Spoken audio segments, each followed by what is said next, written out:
نركز يا شباب. الكرة لمست اليد صوب الكوع او اليد، لمست اليد. ومثل ما ذكرت في البداية الصور هذه من مصدر المباراة.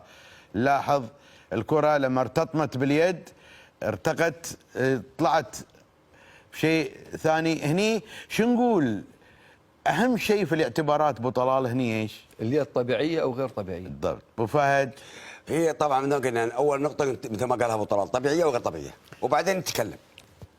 ابو طلال شو تقول انت؟ ابو فهد راسي.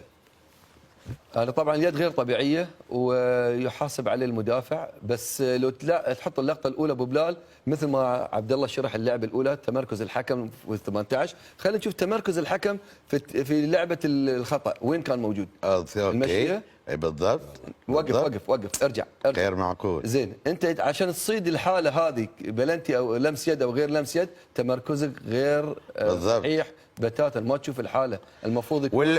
والمساعد في اللحظه هذه ما يقدر يشوف الحيطه، صح. لازم يركز على اخر ثاني مدافع. صح. اللي هو التسلل. فيعني الحكم حتى لو الحكم المفترض يكون على القوس جهه اليمين على اساس يشوف الحاله انه فعلا المدافع لمس باليد ولا لا. بالضبط. وبلال هذه اسهل ركله جزاء على حكم مباراه.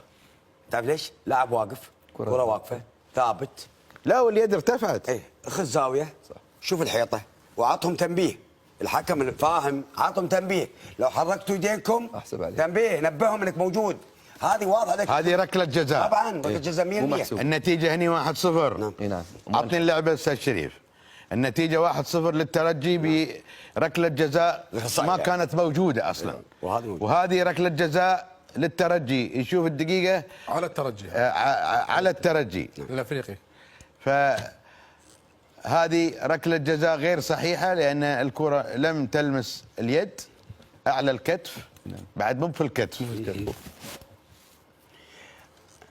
والله زين جبتها ابو بلال عشان تروي ربعنا. التحكيم والاخطاء التحكيميه موجوده في كل مكان. موجوده بس في خطا تحاسبه على الحكم. هم يتحملونها. هذا يتحمل الحكم صح بكل امانه طبعا. وفي خطا يعني غصبا لا ارادي بالضبط. هاي خطأين